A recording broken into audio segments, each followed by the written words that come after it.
Denver's mayor outlines a plan to keep using crime-fighting cameras without giving data to immigration agents. I have every intention of wanting to keep every one of those cameras up and keep them operating. The famous strip club across the street from City Hall could be shut down by city regulators. A rising Democratic star running for Congress in Colorado puts on a masterclass on how to avoid answering questions. I'm going to ask a third time just for the hell of it. And XL Energy gets put on a performance improvement plan. We're all trying to do a little bit better every day. Here on Next. Denver's mayor wants the city to keep using its car tracking cameras, despite the fact that he recently urged City Council not to extend a contract for the cameras.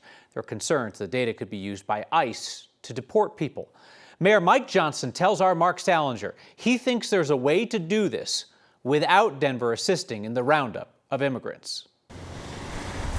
Denver's system of car tracking cameras is in the middle of a debate between public safety and privacy. I have every intention of wanting to keep every one of those cameras up and keep them operating because we know they dramatically reduce crime in the city. 12 nays. Just last week, Denver Mayor Mike Johnston told city council members to vote down a proposed contract extending the use of the flock cameras. He says too many council members had concerns the data would be shared with federal immigration agencies. Now he says he's confident the data is safe. Could a federal law enforcement agency use this database to track someone down on an ICE hold and arrest them? No, because the system is not designed to do that. The cameras read license plates and track cars. They're used by more than 70 law enforcement agencies in Colorado. Denver says it'll lock its data down. Even other police agencies in the state will have to file a request with Denver Police to get access on a case-by-case basis. If Douglas County does have a request to access data or to understand someone they're looking for, they would send us a request to say, we're looking for this license plate suspected in this crime. Have you seen it? And then we would be able to share or inform that data. The same goes with federal agencies. Denver is open to sharing data with ICE, for example, as long as ICE can prove they're pursuing someone who has committed a state crime. If you have someone who was just wanted on, you cross the border without documentation, that's not a crime in Colorado. That's not a state crime. That's not something that we would honor. The cameras have helped solve everything from stolen cars to jewelry heists to a shooting earlier this month in Lodo. Johnston says it's too crucial of a tool not to use. We have every intention of making sure these cameras stay up, the public safety is in place, and we can track down violent criminals. Johnston says he recognized that too many council members had concerns about the cameras for the contract extension to pass. So he asked council to vote it down so that they could renegotiate it and hopefully pass it sometime in the future. No word on when that contract extension might come back to city council or if there will be enough support to pass it down the line.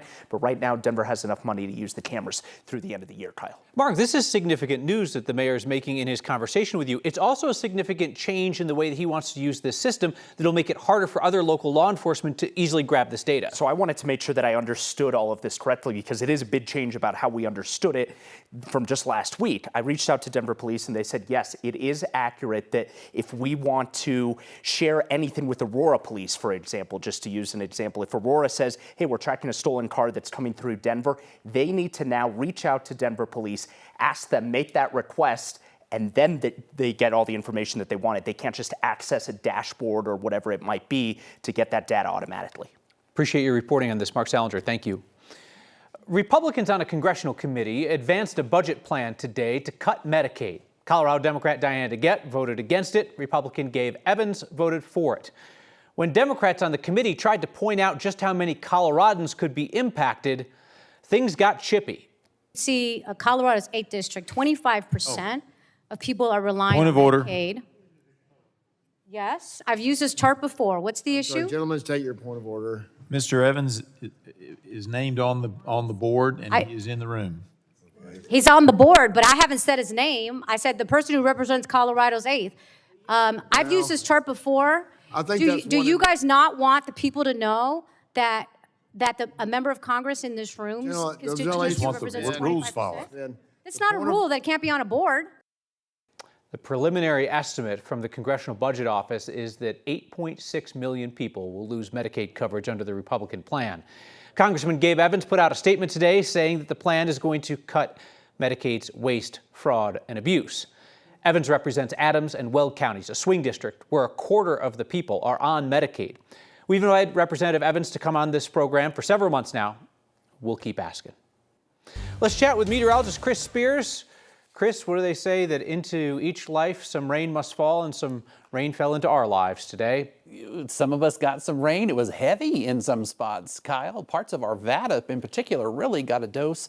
Also Lakewood. We're out here on the northeastern plains now. This is a severe thunderstorm watch that will go through the evening hours. The line of showers and storms is moving to the northeast, and they're wind producers, mainly 60-mile-per-hour gusts and greater. So from Sterling to Otis to Flagler, and then out in front of that line. This is all under a severe thunderstorm warning until 6:45. Each one of these red cells has the potential to produce 60-mile-per-hour gusts. Some of the strongest right now between Ray and Yuma, right there on Highway 34 in Yuma County. Behind this, you're going to get a little shield of rain. So we've got a nice steady rain falling to the north and east of Denver. And here in the city, most of us got at least a little bit and some claps of thunder. It's just about to end for the most part. You may have a few sprinkles left. So we'll roll this futurecast looking at tomorrow. We're going to get another dose of showers and storms, but this time over the high country. We are not expecting anything severe, but there is enough cold air in the mountains that some of this tomorrow could fall as snow. Lows tonight, 30s and 40s on the eastern plains and western slope. 20s in Colorado's high country tomorrow, sort of similar to today. 40s and 50s in the mountains, 60s out west. Low 70s northeast, upper 70s southeast. Denver should be right around 70. Friday looks particularly nice, 73 and mostly sunny. Saturday not too bad, 78. We get another shot of showers and storms Sunday into Monday with our next storm. Bad news for fans of the food at Denver's Diamond Cabaret Strip Club. They could be stripped of their license due to a wage theft investigation. Today, the city ordered the club's owners to prove why they shouldn't lose their license to operate. Earlier this year, Denver's auditor accused Diamond Cabaret of failing to pay their staff, paying people below the minimum wage, and requiring entertainers to pay fees before they could dance. Denver's licensing department says this is the first time the city's moved to revoke a business license over wage theft. The city's also looking for $11 million in restitution. The club's owners have accused the city of retaliation and harassment. They insist they are complying with the law. Our next conversation is with a Democrat running for Colorado's most competitive swing district in Congress. State Rep Manny Rutinel wants to take on first-term Republican Gabe Evans in the district that stretches from Thornton up to Weld County. Rutinel is relatively new to the political scene, but he raised a ton of money when he got into this race early. Why ask voters to promote you to Congress before you serve even one full term in the state legislature? Yeah, well, first off, I'm really grateful to be here. I think that what folks are really excited about is that I'm bringing fresh perspectives. And a lot of folks are really excited about the work that I've already done in the legislature, including passing bills that help working families and lower costs. Let's talk about this current session in the legislature. You were the prime sponsor on 4 bills this legislative session, and even with your party, the Democrats, in control of everything at the Capitol, only one of those bills became law. It related to food trucks. Are you an effective legislator? So I'll tell you that last session, I was able to pass over a dozen laws, including the expansion of the Earned Income Tax Credit, which was a massive fight. There are some really big forces out there, and lobbyists and special interest groups that are pouring in hundreds of millions of dollars to prevent me and other legislators from being able to fight on behalf of working families.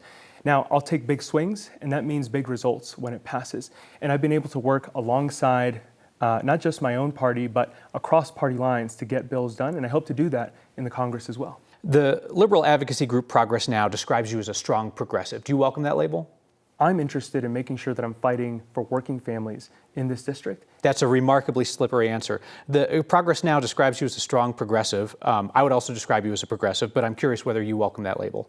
I'm less interested in labels. I think that I have historically fought for working families and the interest of poor people and vulnerable groups, and I think that often lends itself to a label similar to that. But I'm interested in representing my people and putting my values forward and bringing this energy and work ethic to take back this seat and do everything that I can to represent the interests of these people in this district. Do you really think that being labeled a progressive is that much of a liability that you can't even say it? No, I'm interested in doing what's right. I'm not interested in labels. So I'm curious whether you think that Colorado's 8th congressional district is interested in electing a progressive Democrat. Because, I mean, Yadira Caraveo, the Democrat who just represented the district, was so convinced that the district didn't want that she stopped being one. What do you think? Look, I think it's always the right time to do the right thing. I'm interested in making promises to the people of this district that I will fight for them and that I will do what's right for them. And of course, that means learning along the way. That means showing up to town halls, listening to folks, figuring out what their interests are, and then fighting with everything that I've got to make sure that I do what's right for them. I was unable to get direct answers from Representative Rutenall on a variety of issues, including whether there should be a work requirement for Medicaid. That's a big debate happening now in Congress. If you'd like to see all of his answers in full, or if you just want to watch me struggle, the complete unedited interview is on 9news.com, the next YouTube channel, and the next podcast feed. The folks in charge of preventing a catastrophic wildfire up in Routt County worry that that area around Steamboat Springs lags behind other high country communities in preparing for that kind of fire. The good news is the nonprofit leading the charge to get Routt County better prepared has a plan, and they have you. This week's Word of Thanks microgiving campaign supports the Routt County Wildfire Mitigation Council. That nonprofit directly helps homeowners with fire mitigation around their homes, clearing brush, creating defensible space. They're a small operation, and they have recently reduced their community programs and their wildfire mitigation work in anticipation of a federal funding cut. But we can help. First off, by covering the one-time setup costs for a software program they're going to deploy to help homeowners create fire mitigation plans. With this software in hand on tablets, the nonprofit can use trained volunteers to go out and go property by property, identifying hazards and creating customized plans to keep homes and people safe. Next, they'll use our donations to expand their work to keep up with the big demand for their services. And with any funds we raise beyond that, they're planning a disaster recovery fund. That'll help Routt County recover when the inevitable happens. Scan the QR code on your screen or text the word THANKS to 303-871-1491 to get that link to donate. You have proven through your microgiving that even $5 helps. I'll never ask you to give if I don't. So as always, I'll match the first 50 donations of $5 to get us rolling. 5,000 of you are now making monthly donations to the Word of Thanks Fund. You put in your info once. Each month, your donations automatically split among all the nonprofits we feature. You do good everywhere. And it's meant we've started these recent microgiving campaigns with more than $30,000 in donations. In some ways, I feel like maybe we're kind of playing a game of whack-a-mole. Take it from me, being put on a performance improvement plan at work is never a good thing. In Xcel Energy's case, it could lead to future fines. And this state's long-shot passenger rail plan is now one step closer to reality. That's next. Xcel Energy just got put on a performance improvement plan. It's what your boss does when you're not meeting expectations. Future step for state regulators could be fines and penalties. Our Marshall Zellinger, continuing to risk a shut-off of his own home electricity, is continuing to ask questions about Xcel. These PUC commissioners, Marshall, they seem pretty ticked about the Xcel customer service failures you've revealed, but they can't punish them yet. Government efficiency at its best. The Public Utilities Commission needs Xcel to send them internal data on customer service calls, billing errors, and outages so that the PUC can create rules that say, if you don't meet this expectation in the future, here's the punishment. PUC Commissioner Tom Plant described the situation best. In some ways, I feel like maybe we're kind of playing a game of whack-a-mole. And it seems like, you get a complaint and then we open a docket and start to look into that complaint. And then there's another complaint and look into that complaint. Plant seems to be getting at the process. Get a complaint, ask for data, get a complaint about another issue, move on to asking for data on that instead. 2 weeks ago, we found that Xcel automatically hung up on 100,000 calls last year because the customer said it was a non-emergency. Xcel told me today they now have 300 customer service agents, up from 250. PUC Commissioner Megan Gilman wanted to know what power they have. Do we have people who are knowledgeable enough and empowered to solve the problems who are answering the phone, so we're not torturing people through them having to continue to advocate for themselves? Told me today, Xcel told me that all customer service agents are full-time Xcel employees, not contracted out, but I did not ask what powers they have to handle customer service issues. Kyle, this is going to be more data that Xcel must provide the PUC, but But if they've done away with the auto disconnect, they shouldn't face a fine in the future for that expectation.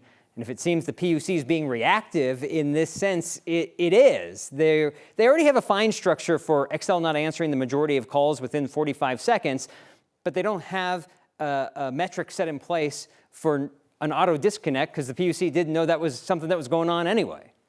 Onto the PIP they go. Marshall Zellinger, thank you. The people behind Colorado's ambitious passenger rail plan have a new plan to win over critics. Our plan to win over critics is just to be on every platform possible every night. 9 News Plus streaming at 6 p.m. and our podcast feed, wherever you get your podcasts. So stop me if you've heard this before. A passenger train is coming to Boulder.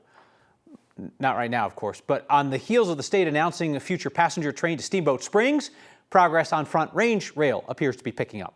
Front Range Rail is supposed to go from Fort Collins down to Pueblo, with stops in Boulder and Longmont. There are several agencies that need to come to an agreement to start negotiating with the owner of the rail line. That's BNSF.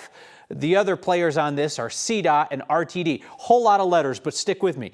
Today, one of the governor's advisors on Front Range Rail told CDOT that building out this passenger rail, if they can do this, it'll have benefits for existing rail lines along the route because they currently have outdated infrastructure.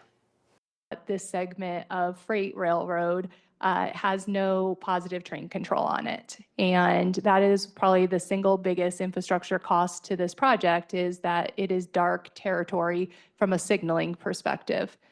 I live in Boulder County. I don't sleep well at night knowing that there is a lot of hazards and petrochemicals being transported on this line without a modern signaling system to indicate if there is any blockages on the tracks, which is, you know, how derailments happen. Well, yikes, that was scarier than I thought. We should probably talk about that some more.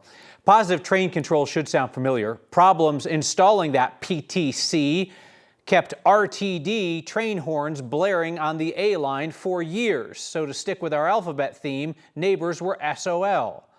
It could take at least 2 years to install that PTC on the Front Range Rail, which isn't expected to start its service until 2029 at the earliest.